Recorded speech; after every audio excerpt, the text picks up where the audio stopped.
I'm Beck and welcome to my reading goals video for 2025. Another year is upon us and I thought I would list a few things that I would like to tick off during the year 2025. That being reading goals, which I've adjusted over time to suit the way I read because I'm very much a mood reader. I want to incorporate longer books and finishing series. So really the main goal this year is I want to read 60 books.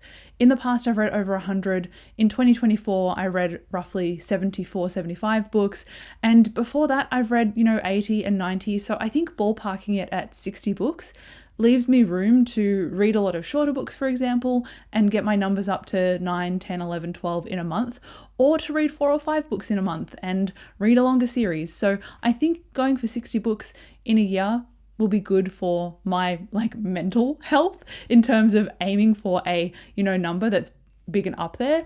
I also tend to adjust my reading goal when I get like a quarter or halfway through the year because that gives me a good snapshot of what my behavior has been like in the past. And I know around mid-year in, June and July, I tend to slump quite hard because in Australia that's winter for me. So I think I just lose a bit of motivation and a bit of steam after the sun disappears. So I tend to not read as much around that time. So I'm amping up for a big January and February, and then March is pretty standard. So is April, and then it kind of starts to peter off a little bit. So if I set myself up right and I start rereading and reading some great series at the start of the year, the second half of the year is going to be fantastic. But 60 books, I think, is fairly safe, at least for me. For some people, that might be really high. For some people, that might be quite low. But I think 60 is a pretty safe, easy bet for me. It's also worth mentioning, actually, that in 2024, I finished my to-be-read pile.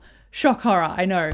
And because I finished my to-be-read pile, I realized that in terms of my reading goal of 60 books in a year, I found it quite difficult to nail down exactly what I felt like reading and wanted to read in a month. So I think having between 10 to 15 books on my to-be-read pile is a pretty good number. It's a number I can finish in, 2 months if I really speed through them, but it's also a number that gives me a bit of choice and a bit of a spark of, oh, I feel like that or I don't feel like that. And the library has helped a lot, but at the same time, I miss having books on my physical to-be-read pile. If you can see my to-be-read cart in the background, it's pretty sparse, to be honest. I did just take some things off so I could show you, but the 2 books on there are Robin Hobb, so I'll get to her later on in this video, but I have read them before, so they'd technically be a reread. So my to-be-read cart is very naked right now, and the things that I took off it are The Song Rising and The Mask Falling by Samantha Shannon, and these are her newly edited versions within the Bone Season series, and I started reading this one during 2024,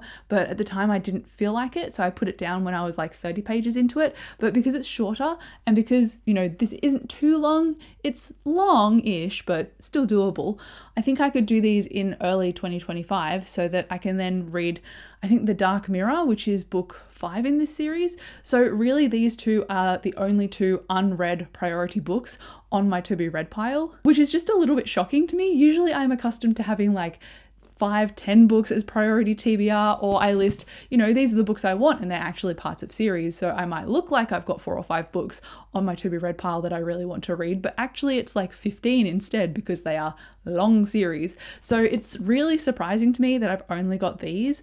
I'm sure more things will crop up as the year progresses, and I don't actually have oversight on the new releases that I'm interested in because I'm kind of compiling a list at the moment. It's a little bit early for me to actually look forward and look ahead and see what I've got on my plate. So I think new releases will eventually factor into this physical to-be-read pile, but then deviating a little bit from the unread books on my to-be-read pile to, you guessed it, the rereads that I want to do, which includes Robin Hobb. Now, I've been saying this all of 2024, and it is embarrassing that I got 180 pages into this and I stopped reading it, but I know why I did that, and it's because in the past I was at quite a stressful job that was not a very safe place to be in terms of mental health, and so when I left that job, it took a while for me to recover, obviously, and now that I'm feeling much better, I'm fairly sure that I can pick this up again and I can open myself to the emotions of this book because I love the journey in this so far, but also our main character is quite lonely and you really get that sense of his characterization. So it really resonated with me when I was reading it, and it's just not a good book to read if you're not in a good mood already. So that's really why I stopped reading it, because I didn't have the emotional capacity to do so,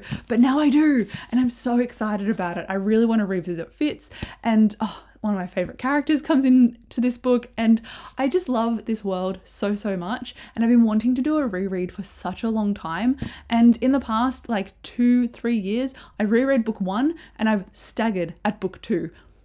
It's probably just because they're long, but again, if I have my reading goal of 60 books, which I might even lower to 50 or raise to 70 or 80, depending on how my reading appetite goes in 2025, I'm going to be able to fit this in. And I would love to finish this one and the next one in the Farseer trilogy, and then continue on to read the Live Ship Traders, and then maybe even continue on. But again, like I said, that's a 15 book series in the realm of the Elderlings universe, so maybe I should just stick to the trilogy for now and then see how I go. I think that's more of a safe bet. So this one and Assassin's Quest are on my priority list as well. Now, it wouldn't be one of my priority TBRs if I didn't also say that I want to focus on some audiobooks. And that is because I found that I read a decent amount physically, but I also listen to a lot of audiobooks, especially when I'm cleaning my house and commuting a lot. So because of that reason, I want to reread Brent Weeks' series.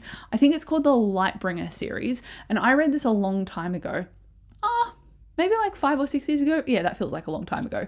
And I know that when I was reading it, I found that the male gaze in here was quite strong in terms of how the characters viewed women, but because they jumped through different characters and there were varying perspectives in here, everyone had their own flaws, and that wasn't really a deal breaker for me when I was reading this book because it was so multifaceted. And I'd really like to go back and reread the series, or at least reread book 1 and then commit to the series if I really like it still, and see how I feel still about that feeling I had when I first read it, because everyone has their line, and for me this didn't cross it. So I'm interested to see if I feel the same now, because this was such an epic fantasy series, and I remember reading the 5th book and just being completely and utterly floored, and I want that again. So I really want to reread these, and the audiobooks with Simon Vance are absolutely fantastic. So I think that's the way I'm going to go, especially because look how long this is.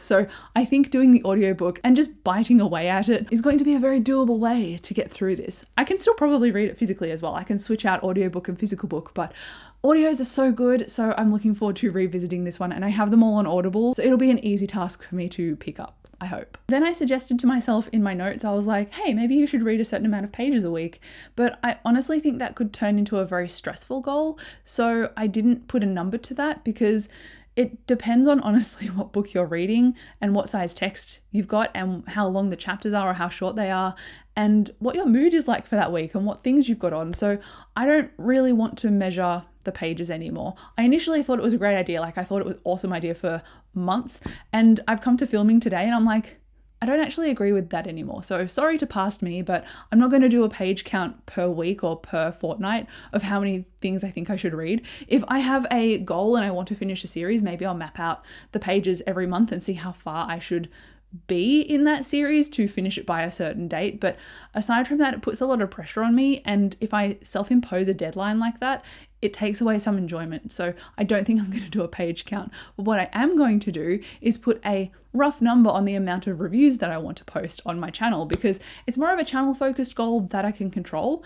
And I've shared a lot of reviews this year as well. I even did rapid reviews for romance books, and I did 7 reviews in a week, so 1 video per day, and that was actually quite fun, and it didn't take me a lot of time to film. Not that I necessarily want to do something similar to that style again, but I feel like reviews have such work behind them in that I need to think about the book as I'm reading it. I need to take notes. I then need to turn those notes into a script. So to kind of translate that and still keep all of my genuine thoughts in it, it's not an easy task to do. So I often avoid writing reviews, but I shouldn't, because people discover me that way. And I've wanted to share my reactions to books like The Will of the Many and The Phoenix Keeper were 2 standout books that I really liked in 2024, and I've got reviews of them so people can actually see what I love about them. So I'm probably going to say maybe 12 reviews in 2025 and then see how I go with that, because sometimes it can be more, sometimes I might not do some for months.